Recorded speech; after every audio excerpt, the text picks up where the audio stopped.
Yeah. Okay. So, well, thank you all for joining the Clean Call. Today is November 1st, and this is our, I don't know, 10 billionth Clean Weekly Call since 2008. So, I'm your facilitator. I'm Frank Neapold from NOAA. I am driving hands-free because the day just got busy, and here I am. So we have a presentation today by Katie Boyd from Ceres. But before we get going, let's do some announcements. So just for those who don't know, and remember this is recorded, and a lot of people watch these recordings. Just your quick name and where you work, and then your announcement, please. So just come off mic and jump in. I can't see hands and all that. I'm sitting here with my mic on, so you've been listening to me type. My apologies. I've got Zoom already this morning. I don't know what I'm doing. But Frank, you're the champ facilitating the call from your car. So, but yeah, well done.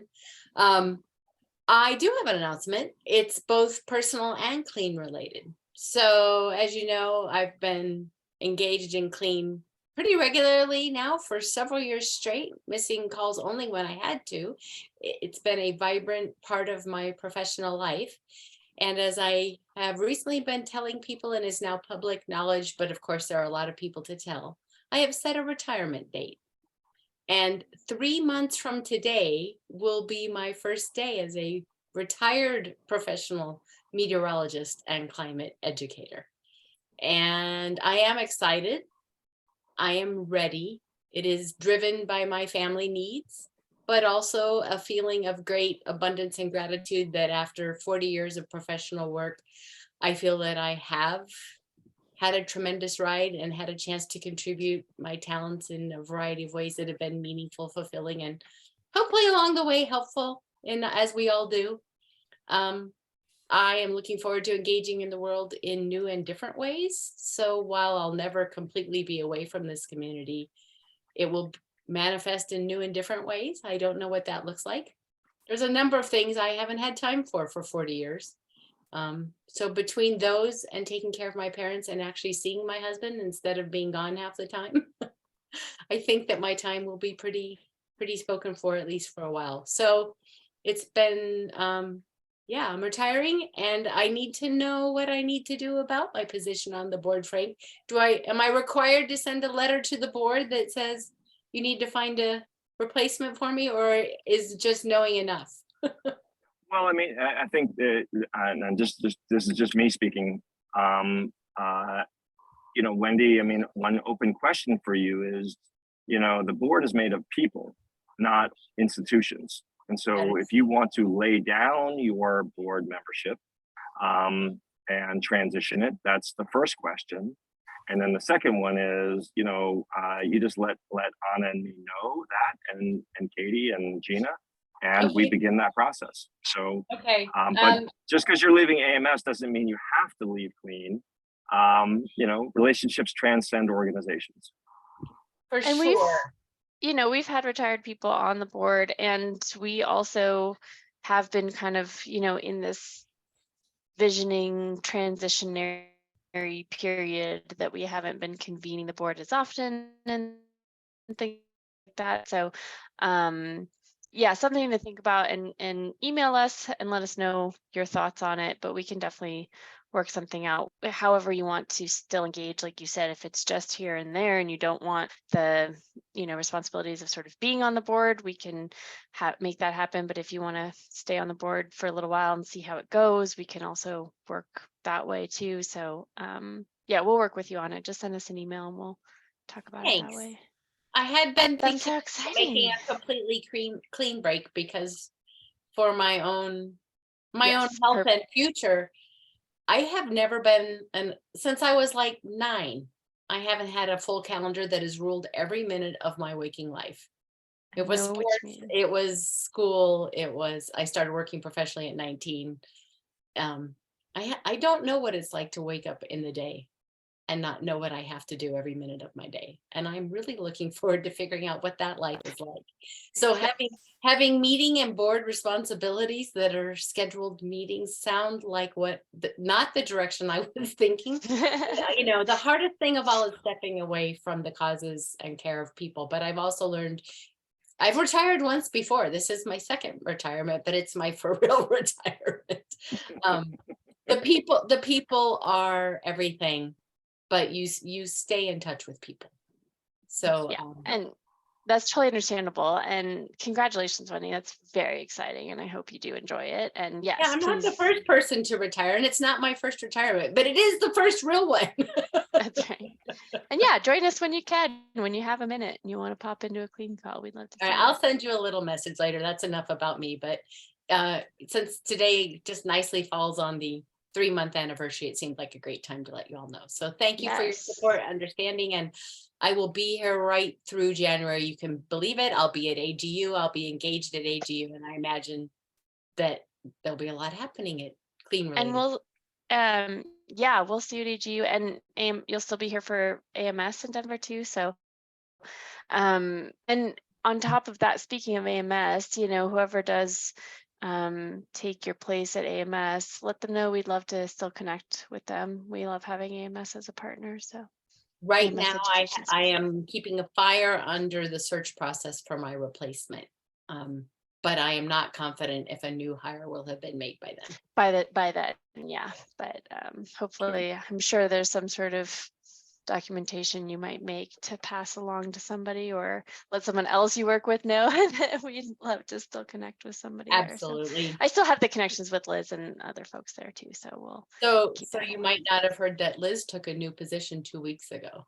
Oh my gosh, no, I didn't hear that. Wow, good for her. Yeah, so it's me for a while. Oh wow. And then not. Yeah, people are on the move. You know, it's part of the great shakedown as people have reemerged from everything about what am I doing? What do I want to do? And it's definitely sure influenced by all that. And You know, Wendy, one of the exciting things about that dynamism is that the people are really where the work gets done, and people move from institution to institution. So, you know, over the how many years we've been doing this, you know, you see people shift from positions to positions, organizations to organizations, but they stay in the flow of the work. And that's really the really exciting thing, because, you know, building relationships that make differences is really what I've seen is really the most important part. And that's one of the where Clean is really awesome, is it allows us to stay together in relationship, it almost independent of our organizational, institutional positions. So, you know, but I agree. should. I agree. And in fact, this call and this sharing just now has me thinking about staying engaged, just maybe not as a board member, because I don't want to be able to promise that. That would be great. And that's a great discussion for. We will talk. Well, I don't want to start because we have more announcements, I'm sure, but yeah, we will talk more about that idea in just a few minutes, Frank. Because in organizations, people are very important. Organizations are also important too, because we do keep the connections then with the new people who come in the organizations too. So, which is really nice. I have an announcement. We're still doing our Clean Webinars series. So please help spread the word about that. We have 2 left. I think one of them is it tomorrow, Gina, the next one? Thursday. Yeah, Thursday. And then we'll have one next week on Tuesday. Tomorrow, Thursdays is elementary, Tuesdays is mental health, but we also have recordings of the couple we've done. And then one other Clean announcement, we're working on this, so we will send emails and put it in newsletters and social media and all of that, but we are starting a little campaign to try to get testimonials from folks who use Clean in their work, especially educators in the classrooms or other you know, informal learning environments or what have you. So we'd love for folks to help us share information about that. We'll have like a survey and a little incentive to try to get people can either share a little video testimonial or a written testimonial.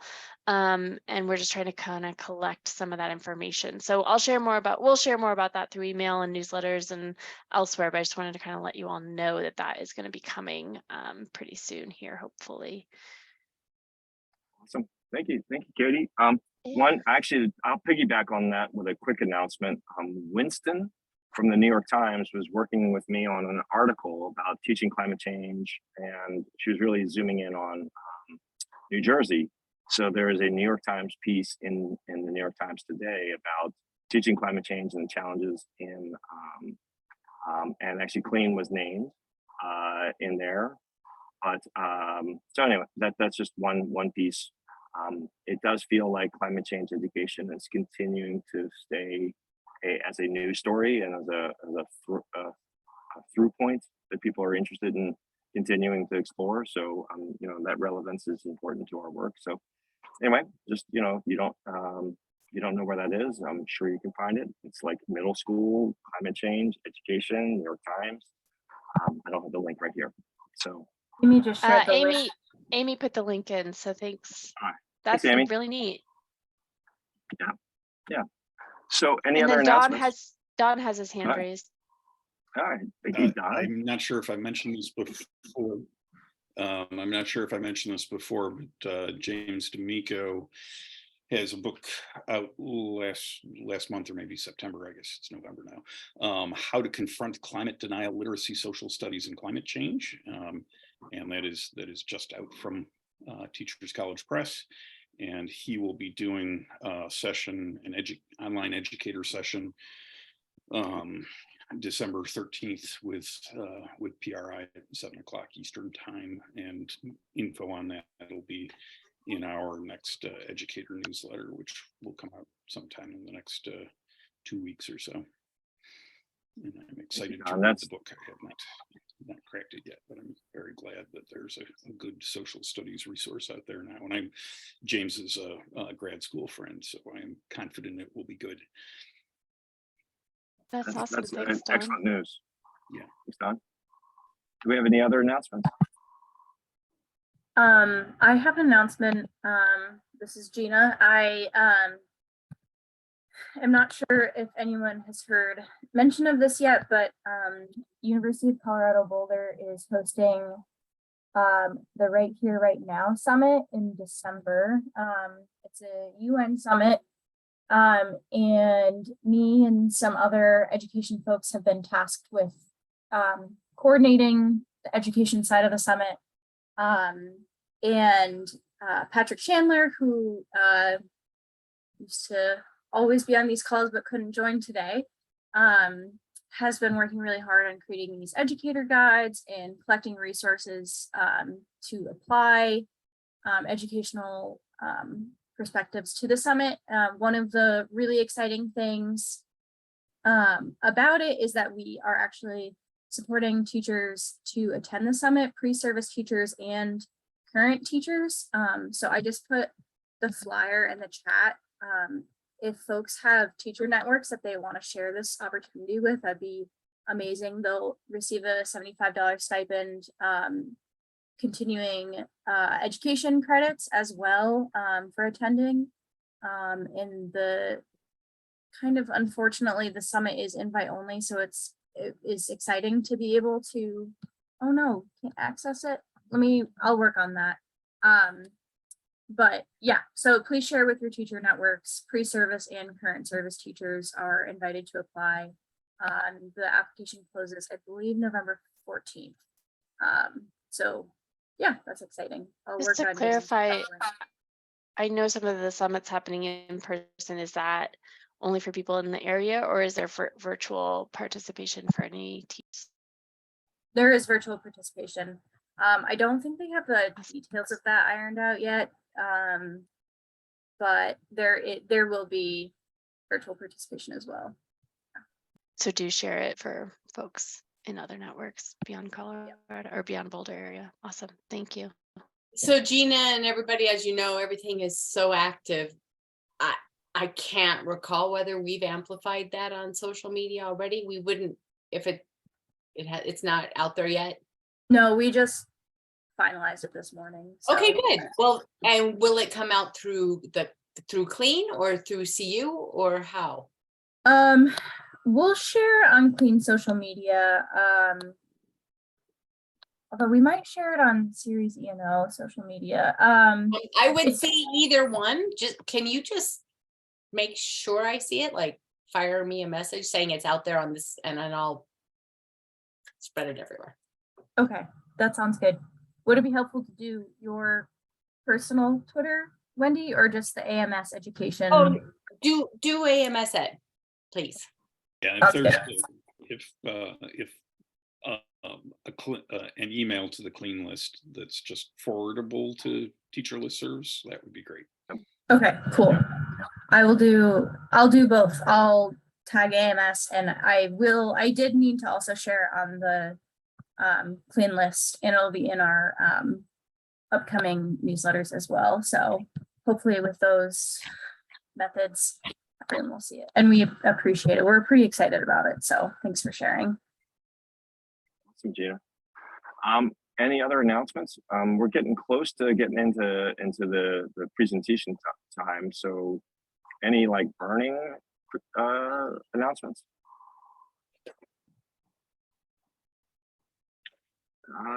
Maybe that qualification is making people less inclined to share, but we can always use the chat if there's something I forgot, and depending on how much time we have, Katie, at the end, we can get into I forgot at the end.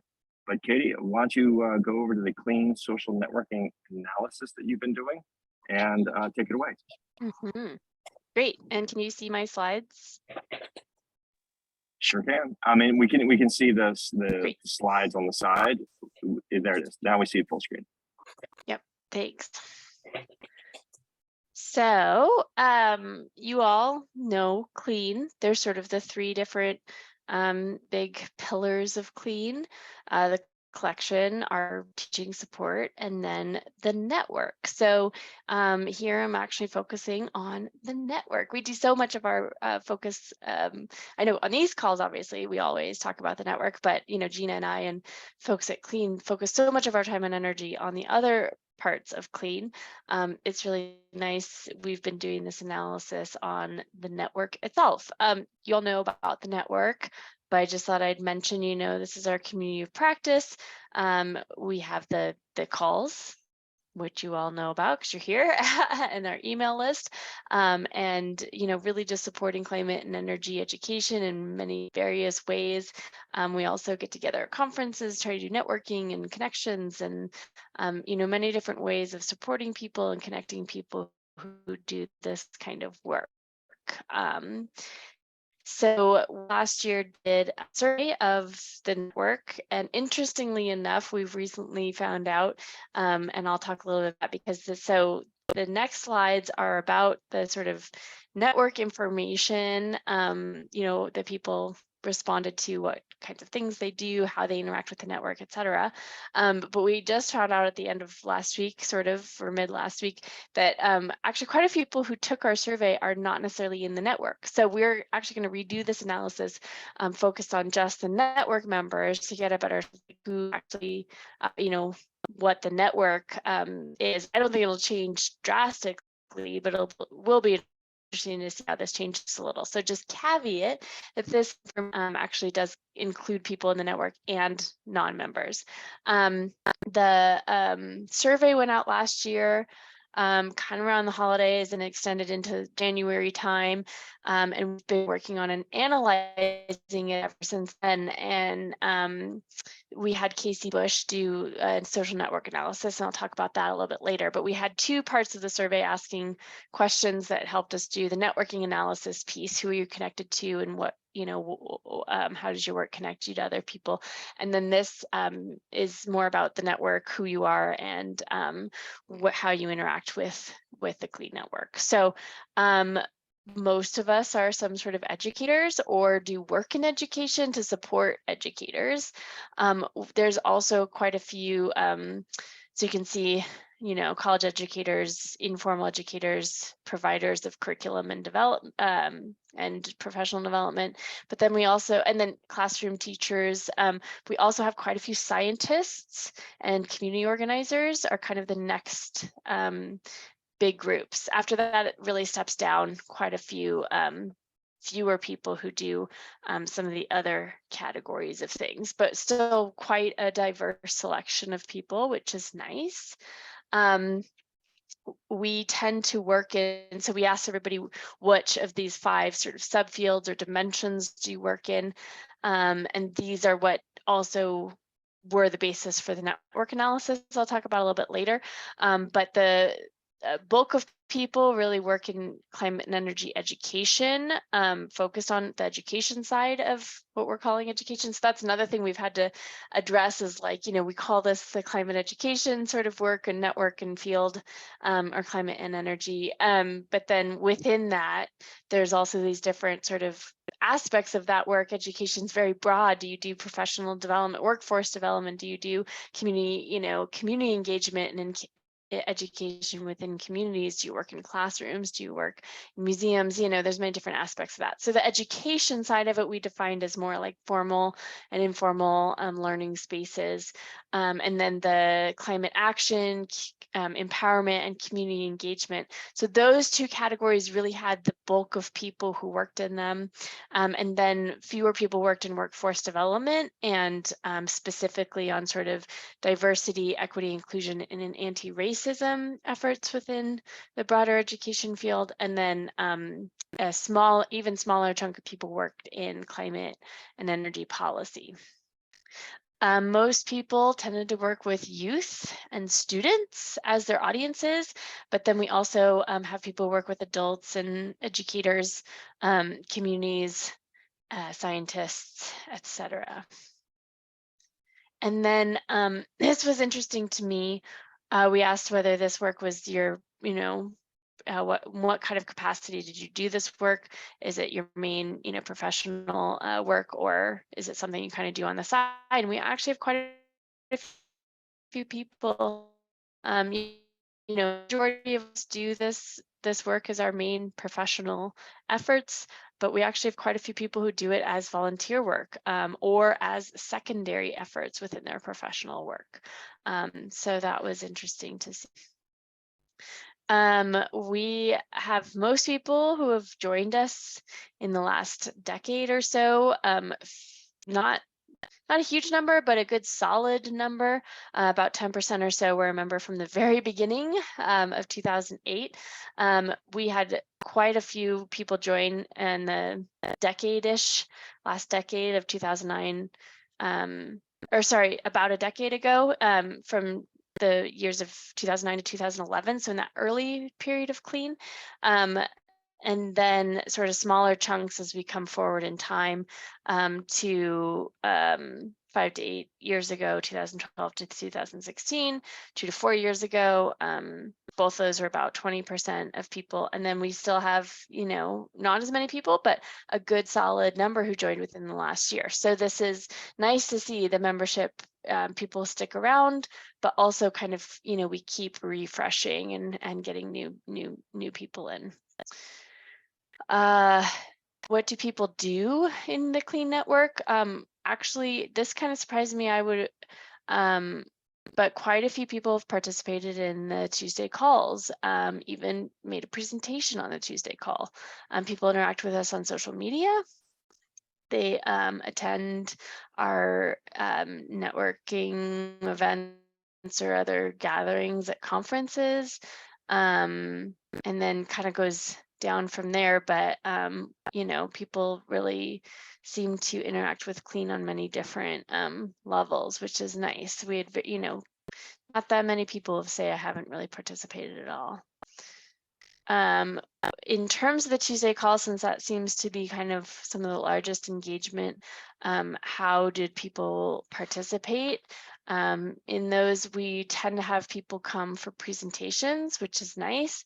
And then after that, discussions with specific agendas or focuses. And that's part of why we've been trying to put in more focuses to some of our informal discussions. But it is nice to have the flexibility to talk about things as they come up.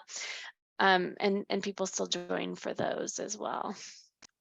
Informal discussions.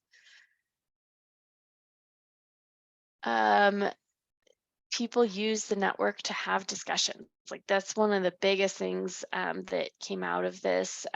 Learning about other opportunities out there is another big one, but really discussing topics or policy topics, and then networking, making connections. Discussing teaching ideas was another one that was pretty significant, and then sharing your opportunities out there. Just having the support of the community and getting input from other people, a little bit less on those, but still pretty significant numbers. You can see these are by 20, so I cut off the axis here, but this is 60 and 80. And these are all just numbers, just so you can see the actual counts of people. We had about 175 people who responded to the survey and actually answered the questions. How do people interact? And this question is not just with CLEAN. This is how do you interact with other folks in climate and energy sort of education. So in this work in general, email being sort of top interaction space, and then otherwise social media was also big, and conferences were kind of the other big chunk of that. So yeah, any questions on some of the information that came out of kind of who we are as a network? We did also ask demographics questions. I didn't put those up here, especially since we're going to change it based on who was in the network or not. I think demographics were not totally surprising. Except there was a larger proportion. We're fairly consistent overall with some of the consensus or some of the census data for US. I think there's a few groups that were a little under what, census for sort of US numbers are, but Indigenous peoples, Native Americans actually made a larger proportion than what they're listed at in US Census data. So comparing that, that was kind of interesting. And I was actually surprised. I think we had more, which is not that surprising in science, but in education space can be kind of surprising. We had more male members than females, but it was pretty even. If I remember correctly, but those, I just didn't think it was worth sharing those just because I think those, of anything, those might change a little bit more. And I just didn't want to make claims on demographics. Some of the other stuff I think is probably pretty well, that seems to describe the people I see in the network anyways. Questions on sort of the first part of this? Yeah, Colleen. So were people answering more than once on some of these responses? Yes. I know, like for me, I couldn't remember. I know I did it, but it's been a while. Yes. Okay. Yeah. So I can't. I should have mentioned that. A lot of these where you can answer more than one thing.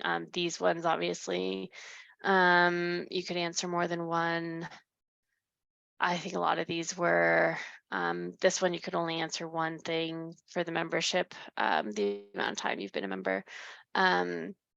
I think capacity, you had to pick one. Audiences, you could answer multiple. Dimensions, you could answer multiple. And then profession, you could answer multiple as well.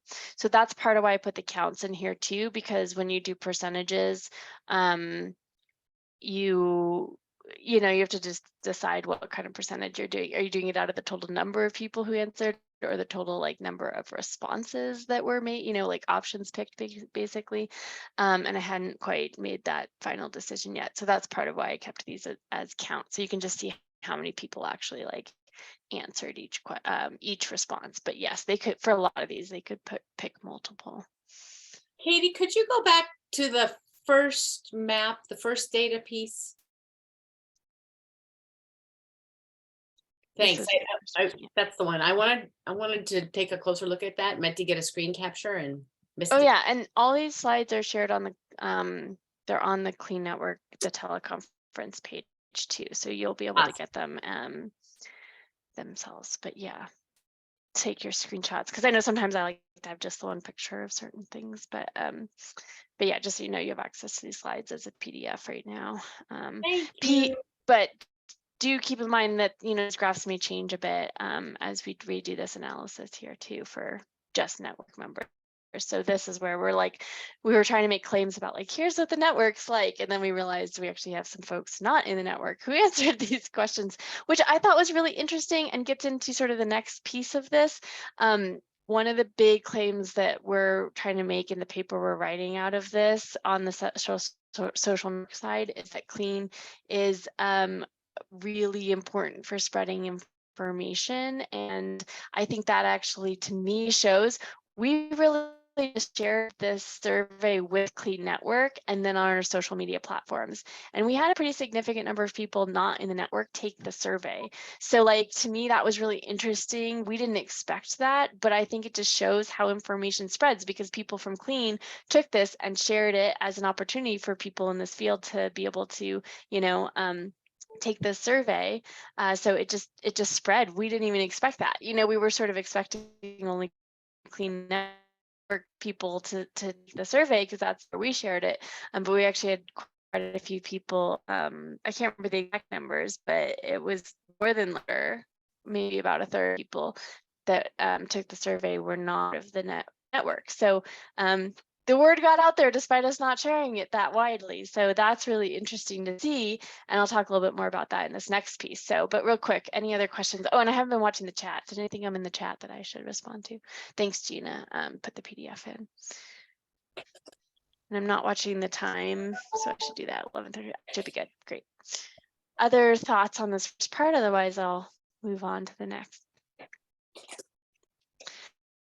This was the really kind of meaty piece of this analysis. An interesting thing that we wanted to do with this survey was the social network analysis. And so, as I mentioned, Casey Bush has helped a lot with this. Also, Emily Ward, who's part of Series Education and Outreach, her and a graduate student have helped a lot with doing this analysis and creating these maps, including cleaning up a lot of the data.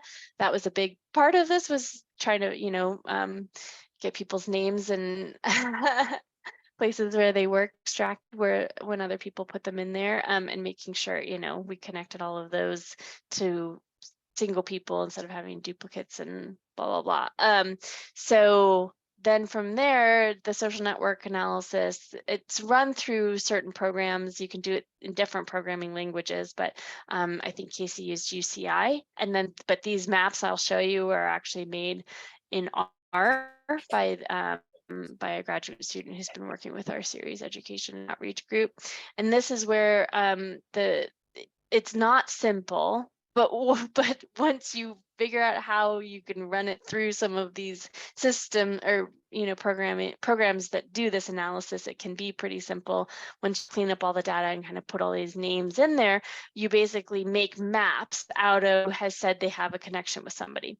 So and then within those maps, this is an example of a map. I'll come back to this, but just so you kind of get a visual of it, you can see, you know, each of these points is a group. In this case, these are organizations. And so when there's, you know, connection that goes both directions, you know, you can start to get more messy in the middle here. And then once you have somebody who's just mentioned one person, you know, but that person has connections with a bunch of other people and those people are connected back. So you start to get these sort of nodes, people who are, you know, connections to other groups basically. And there's statistics you can run on these maps. And again, the PDFs are there so you can like zoom in on these and see them in more detail, because I know it's hard to see here. But these are the 5 different dimensions that we ran this on, and you can just get a sense through these numbers too of kind of like, this was really interesting to me, that so the number of node ties are just the number of those connections. And so we have a lot, high number of nodes and ties, you know, throughout a lot of our dimensions, but especially in the first couple where most people kind of do their work. The sort of connectedness, I mean, this can range, and for a lot of these numbers, there's not really standards like a lot of other statistics, but they can range up to sort of the number of like connections there are. So we had these 5, you could list 5 people. So a lot of these you can kind of have up to like 5 connections on a lot of these like statistical pieces, not the density, but like the connectedness and stuff. Or the degree can go up to 5. I think the connectedness might only go up to 1 ish. So you can see that generally speaking, though, we actually have fairly low like connectedness or like centrality measures of these things. So there are these dense networks in the middle, but there's also a lot of these nodes, and you'll see that in the maps. And so we actually end up with what I think actually describes Clean very well, which is a lot of us do regional work in our areas, and then like we have Clean to kind of connect us, you know, so that's part of what I see in these maps. The other interesting thing I wanted to point out was that organizations with the highest degree centrality across 4 of the dimensions, all except policy, so some of the more densely populated dimensions, were actually independent. So people like independent contractors, people who work, you know, on their own, or like I said, maybe do this work on the side or what have you. So interestingly enough, the like number 1 organization that was like connected to other people was not necessarily organizations. I think that's what Frank talks about. It follows the people, you know. But we also had a lot of Clean partners, leadership board members, and other organizations that you see really central in Clean, also in those central parts of these maps. And it's hard to see on the map, so there's a table that will come out in the paper that lists a lot of those organizations, and I can show you that if you want to today. Just it's quite long and hard to put on a slide here. So I just wanted to show this so you get a sense of the numbers, where it's like, it's actually interesting that we have a very sort of spread out network with some density towards the middle. So this is what the overall network picture looks like. This is everybody. This is across all 5 dimensions. And you probably can't read, but there's some groups in here. Ceres is in here. This is that independent NOAA, American Meteorological Society, NCSE, Climate Generation, the Climate Change Education.org, Arctic Research Center at UAF, Alberta Council, PRI. I actually see, yeah, a lot of your groups in here. I know Clio was pretty central in here. I don't know if they're listed. EcoRise. This is Berkeley, where the Understanding Global Change group is. So yeah, interesting. Wild Center. So a lot of folks we recognize from Clean calls are in here. And then, yeah, so, and a lot of us are very central in the middle here. Interestingly enough, you'll see Clean is not necessarily named in all of these. And we talked about this in our paper analysis a little bit, where we think of Clean a little bit like the soup that everybody connects in. So it's mentioned, but it's not one of the sort of like highest degree grouped organizations. And this is organizations, and I'll show people in a minute. And the interesting thing about that is, like, you know, Clean's still very important for organizations and stuff.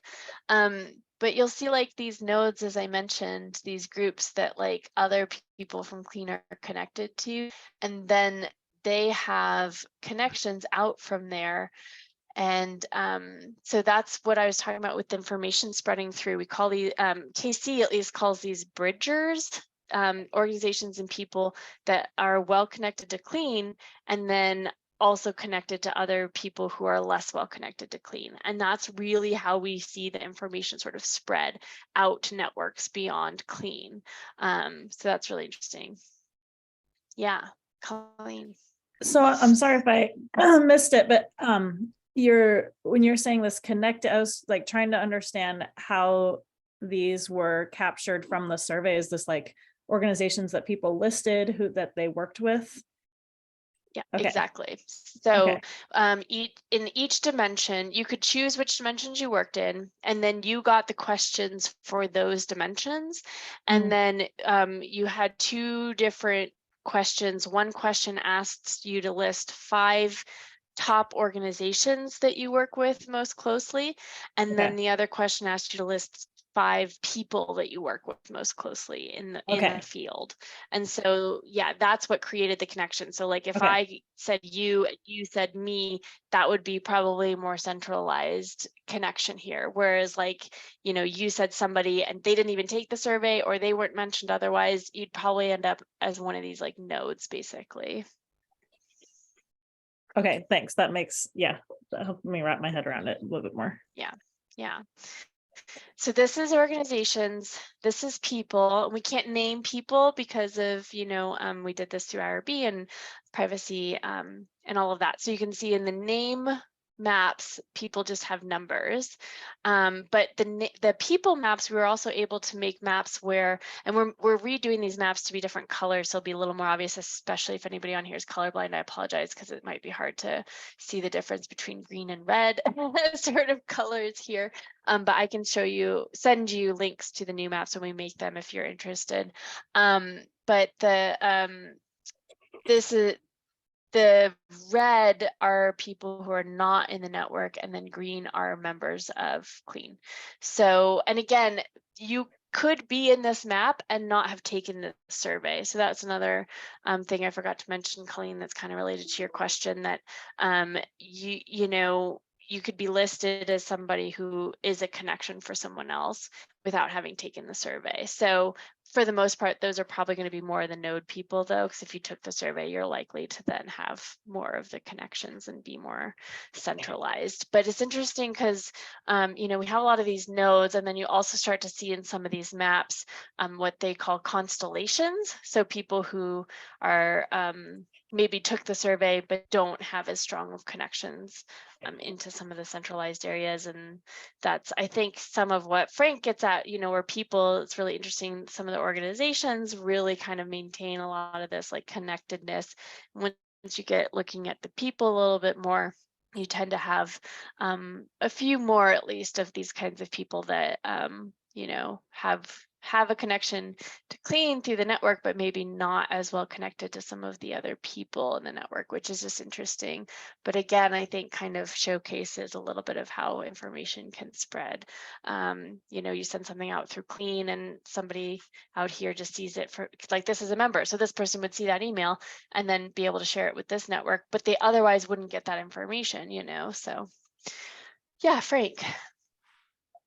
So Katie, I think we've agreed to this, but I'm not sure. But one of the things that this data does is it establishes a baseline. And if we were actively working to weave the network more intently, and we did this in 3 years, something like that, we would expect more centrality, more node, like these constellations where you've got a line going out to a person, and then that person's connected to like 8 people.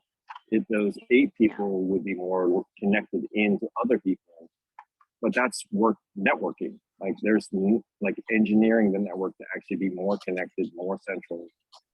What I mean, am I right that that's like Yeah, kind of the so implication of this work is that we could actually grow the network with intention? exactly.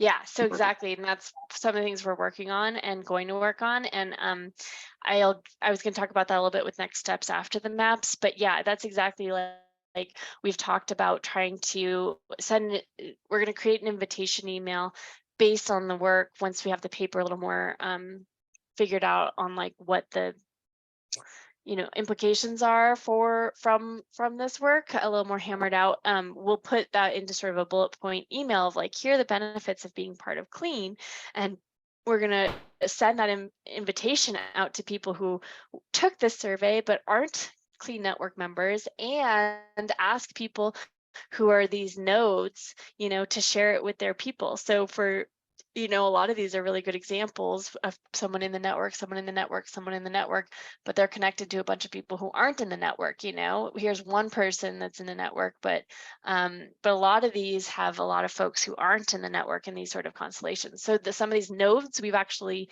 identified those people, and we are working on trying to send invitations to people that they could send with their share with their networks, and that we can share with people who took the survey without being part of the network.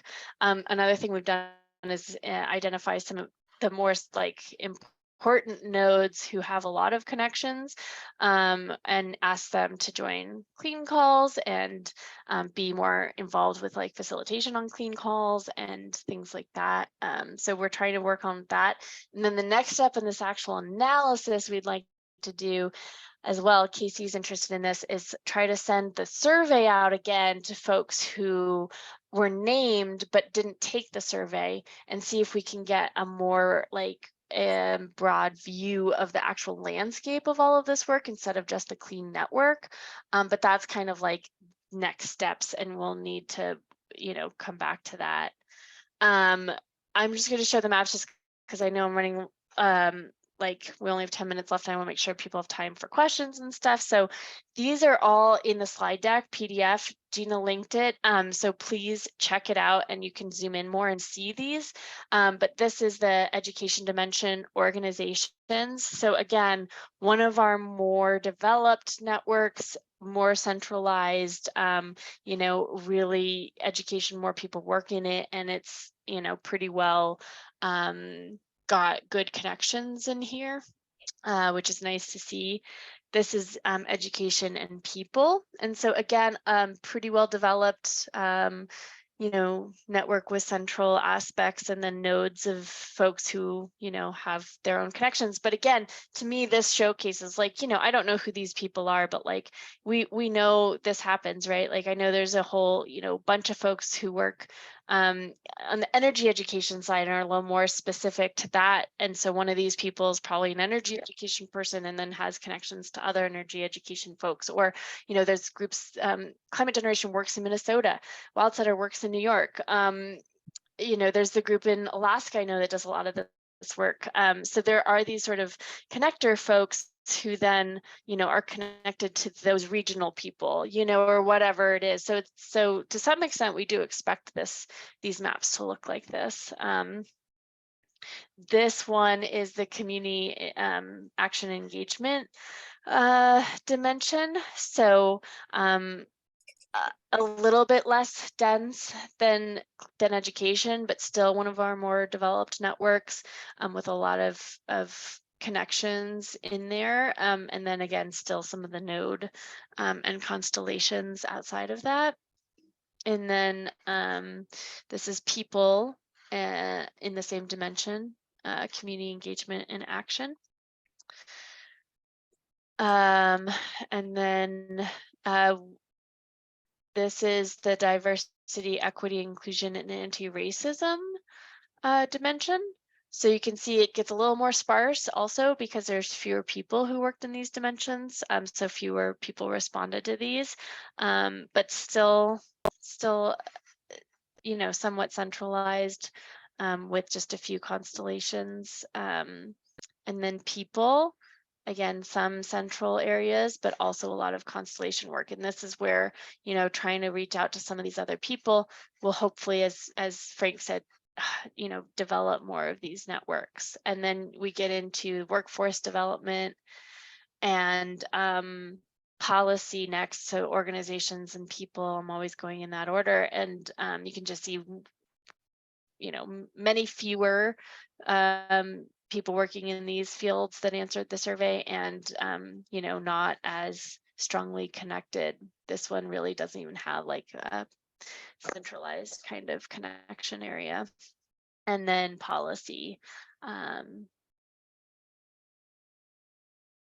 again, just much more sparse for those ones. So, but we sort of expect that, you know, especially policy is something that people, policy work, a lot of times you work more in the policy space, and then, you know, even if it's education policy, you might have connections to education work, but that one surprised us less than others in terms of it being a little more sparse. So I kind of talked a lot about a lot of these. We're trying to grow the network through a couple of ways of inviting people in, increasing centrality to make more of those connections stronger, and then this landscape analysis.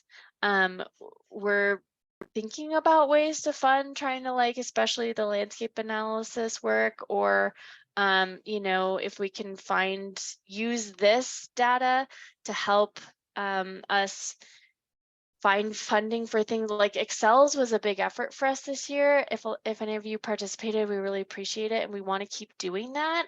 But we felt like it was, more than the unfunded side of the Clean network. Like Clean gets funded, the network side is, we support that with the funding we have, but it's not funded on its own. So we're thinking it'd be really nice to keep Excels going, but it's just such a big effort for us that we're hoping we can maybe find funding for that. And we're hoping that using this information to help justify getting funding for that would help, we could use that as an event to keep sort of strengthening and growing this network. So yeah, generally, Clean is very professionally diverse and people find value in it. We are trying to make the claim in this paper that Clean is sort of a backbone organization for climate education work. And I can share the paper once it's ready with you all, because that's sort of a specific claim that's based on literature about backbone organizations and things like that. So I can tell you more about that if you're interested. But the main claim we're really making is that it's really important for sharing information, and a lot of communication happens through the network, especially with the fact that we have these sort of bridger people who can help spread information to their networks, and really obviously strongest in the education side of things, but then also have the bridges to the other fields and dimensions as well. So making sure we have time for questions. And I'm checking the chat. Yeah, so Katie, this is really exciting, and I'm seeing how it would be neat to share this with my coworkers and other people who are working in Alaska who maybe didn't have this on their radar of this work that what kind of this, I mean, I didn't understand quite when you said, oh, the results of the analysis. I'm like, oh, wow, this is, not quite what I thought, and it's great. And so I'm excited to share that. And I don't know how much, if there are people who are interested in more of the raw data or the process of that, how much you're able to share. Yeah, I mean, I think I could always invite Casey to come in and talk a little bit more about some of the process. I think the raw data we can't share because of IRB, as I mentioned, privacy concerns and things like that. We said we'd protect people's identities. We didn't say we'd protect the organization identities, which is why we were able to share that. But definitely people they had to put their names in so we could make these connections. So we can't share raw data. But and I am less well versed in the SNA analysis, the social network analysis processes. But if you ever have interest, I can always connect you with Casey and Emily, who've been working on that most, or if there's a lot of interest, we could see if they could ever come for a Clean Call discussion on it too. So yeah, definitely I can definitely get you resources though to connect you more with. Yeah, and it probably wouldn't be me, but we have a job at REAP that's Alaska Network for Energy Education and Employment, and I would think that, and we hired two more people recently to work with him. So things like this, I think thinking about, of course, for them it'd be the space in Alaska, but it's interesting to see those national connections too. Definitely. And Casey did this for a group in North Carolina, actually an environmental education group in North Carolina. And that's where the basis of what we did for Clayton came from that work.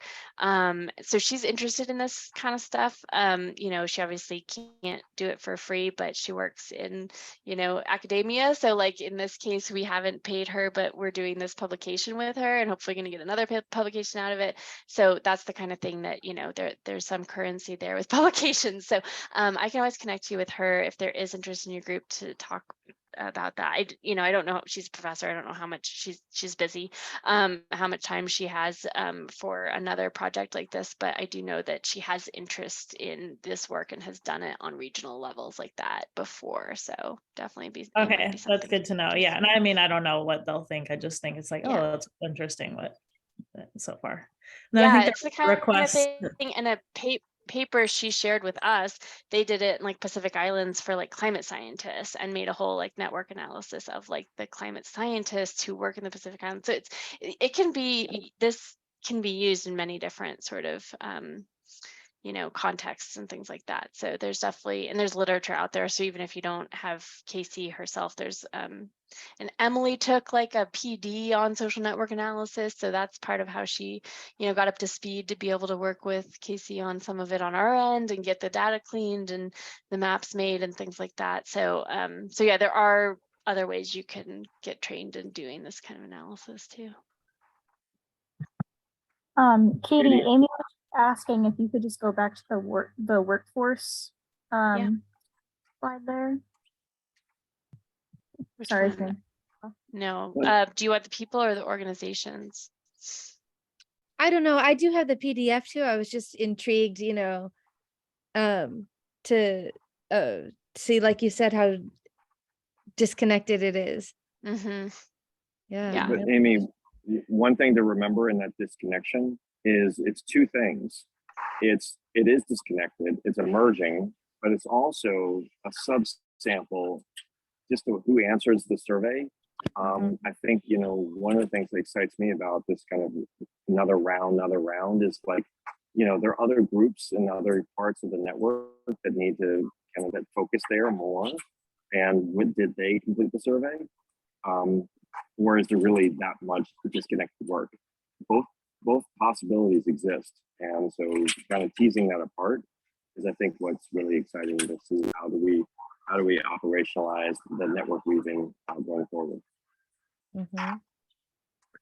Yeah, and the other thing to keep in mind is that we're not like people do workforce development within education because we define it so broadly for clean, but we've never necessarily been focused on like bringing in workforce development people, and they may have other community of practice, and things like that. So like that doesn't necessarily mean there's not a network out there that sort of focuses more on workforce development. But yeah, these are the areas that we're hoping can get strengthened within clean, at least, because we think it's really relevant to all the things we discuss in clean, through some of the efforts of trying to strengthen the network that we're hoping will come out of this. So Katie, it is just a little bit past 2 o'clock Eastern time. So we're at time. I'm going to give the possibility of people to go if they have to. And you may have to be one of those. Yeah, I do have another meeting, but Colleen asked an interesting question. You may have an answer to, but yeah, anyone who does have to go, thank you so much. And we'll share, when we have a paper on this, we'll share, which will have a little more details. And if you have other questions or want other information, reach out, email me, I'll put it in the chat. And I do have to go. I could probably be a couple minutes late to my other meeting though, because I'm interested in, Colleen asked, Frank, do you know of a network for workforce development? I personally don't, but you would be more connected to that than I. So Colleen, what I'm seeing is the network, and Amy, if you're still here, I think she had actually, that building a network around that is an incredibly powerful, important thing that is yet to be done. Whether it's a part of clean or it's adjacent is still kind of, but it's the Wild West on that space. It's so much important work, but it's not really connected as far as I can tell. So that tells us that we have a different action, but it's definitely an important action. Yeah. Cool. Well, I do have to jump to my other meeting, but I was interested in that. So thanks for answering that question, Frank. And yeah, thanks everyone for joining. Good to see you all. Thank you, Colleen. Thank you, everyone. Yeah, thanks. Katie, Bye. awesome work. Thank Bye-bye. you. You guys have a great rest of your day. You too.